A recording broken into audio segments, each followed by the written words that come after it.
What's going on? It's Dr. Kevin Sansberry. Have you ever found yourself in a heated conversation, wishing there was a better way to express your feelings and needs without causing conflict? What if I told you that there's a method that can transform your conversations, fostering empathy, understanding, and connection? Nonviolent communication, or NVC. NVC is more than just a communication style, it's a way of connecting with people at a deeper level, a tool to create a more compassionate world. So today we're going to dive into the heart of NVC. We're going to explore the principles, its impact, and most importantly, how you can apply it in your daily life. Our journey begins in the mid-20th century with a man named Dr. Marshall Rosenberg. Fascinated by the potential of human kindness and disturbed by violence, he asked a powerful question: why do we hurt each other, and how can we communicate differently? Rosenberg, a psychologist, dedicated his life to finding answers. His exploration led him to develop nonviolent communication. This approach was rooted in Rosenberg's belief that all humans share the same basic needs, and our actions are attempts to meet these needs. If we can communicate our needs clearly and empathetically, we can move through conflict and create more understanding and compassion. While the concepts may sound simple, they hold immense power. At the heart of nonviolent communication lies four key components: observations, feelings, needs, and request. Understand that these components and their interplay is crucial to mastering NVC. First, we have observations. This involves stating what we see or hear without adding our own interpretations or judgments. Learn how to observe behavior that affects our sense of well-being without evaluating it at the same time. So this doesn't mean you got to be completely objective at all times. It just means that we need to keep our observations separate from our evaluations. Because if we don't keep them separate, then our communication will be heard as an attack. You're always criticizing my ideas. I've observed that in our recent meetings, each time I propose an idea has been met with critical remarks and disagreements. Next is feelings. Here we express how we feel in relation to what we have observed. This isn't about blaming other people for our feelings, but owning them. Expressing feelings is a difficult step. Many of us have been taught to value thinking instead of feeling. Additionally, expressing feelings in the workplace have been typically considered unprofessional and viewed as weakness. So the first step in distinguishing feelings from thoughts, we often use the word feel without actually expressing a feeling at all. You're just being difficult and uncooperative. I feel frustrated and undervalued. Then comes needs. We all have basic human needs, and in this step, we're going to connect our feelings to our unmet needs. Nonviolent communication emphasizes the connection between our feelings and our needs. And by expressing our feelings and relating them directly to our needs, we invite others to respond compassionately. However, it's easy to fall into speech patterns that unintentionally blame others rather than express our feelings and needs clearly. Statements that focus solely on the actions of others. You're just being difficult and uncooperative. To avoid these patterns and more effectively practice NVC, we can link our feelings to our needs using the template I feel because I need. And so this approach shifts the focus from blaming others to expressing our own feelings and needs. And so the previous statements when modified would look like this: I feel frustrated and undervalued because I need my contributions to be respected and considered. This method of communication takes responsibility for our feelings and needs, and it fosters empathy and understanding in our interactions. The last step is making a request. If our objective is only to change people's behavior, then nonviolent communication may not be the appropriate tool. So this is when we ask the other person to take specific action to meet our needs. But it's important to remember that these are requests, not demands. The process is designed for those of us who would like others to change or respond only if they're willing to do so compassionately. NVC is meant to create relationships based on honesty and empathy.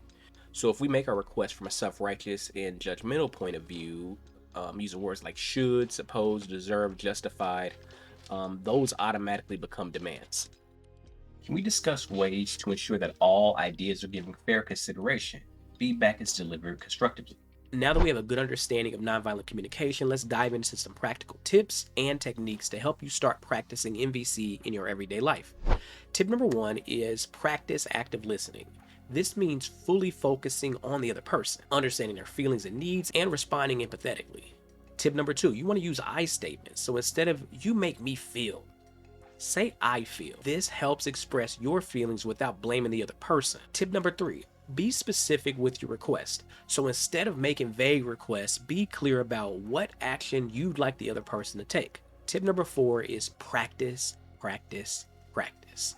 Like any new skill, NVC takes time to master, so you want to be patient with yourself and keep practicing. It's all about the reps. So incorporating these tips into your conversations can make a big difference. But remember, it's not always easy. So let's talk about some challenges that you might face. Implementing nonviolent communication can be a transformative journey, but it's not without its hurdles. Recognizing these challenges is the first step into overcoming them. So one of the biggest challenges that you might see is breaking old habits. We're often used to communicating in certain ways, and shifting to a new approach can be difficult.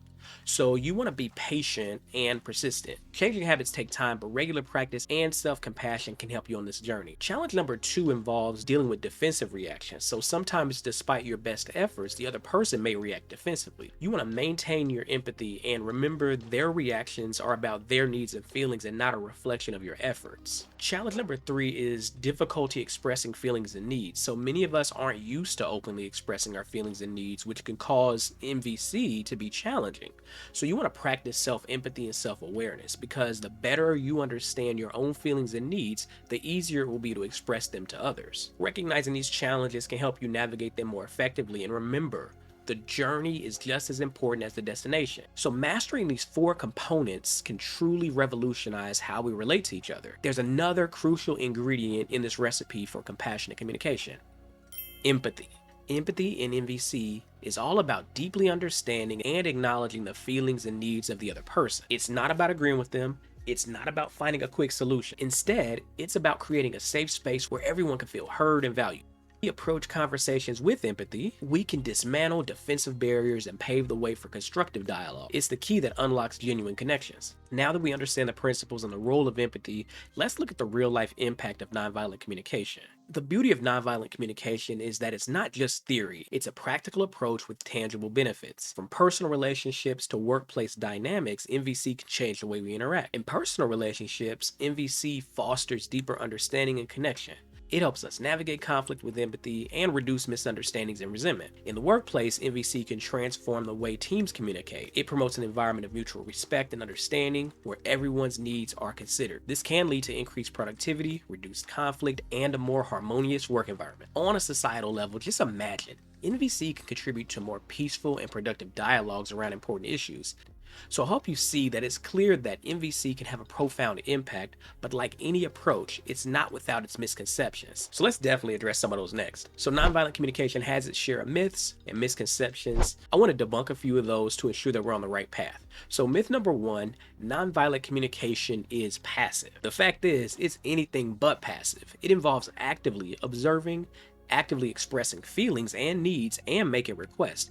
It's about assertive, yet respectful communication. Myth number 2, using MVC means always saying yes. No. MVC is not about pleasing others at the expense of your own needs. It's about expressing your needs openly and looking to find solutions that respect everyone's needs. Myth number 3, MVC is only for conflict resolution. While it's great for handling conflict, MVC is equally valuable for everyday communication because it can enhance our day-to-day interactions and relationships. We can better understand and appreciate the true essence of nonviolent communication. For those of you who love reading, Nonviolent Communication, A Language of Life by Marshall Rosenberg is a must-read. And if you want to check out some online material, websites like the Center for Nonviolent Communication offers courses and websites, and don't forget to check out any MVC groups on social media. Peace requires something far more difficult than revenge or merely turning the other cheek. It requires empathizing with the fears and unmet needs that provide the impetus for people to attack each other. MVC gives us a way to do just that. So we hope you found this video helpful, enlightening, and empowering. If you have any experiences, questions, or tips related to MVC, love to hear more. Don't forget to like this video if you found it helpful, share it with others who might benefit, and subscribe to our channel for more content like this. But remember, the power to create a more understanding and peaceful world lies in our conversations, so please let's use them wisely. Thank you very much. I'm Dr. Kevin Sansberry.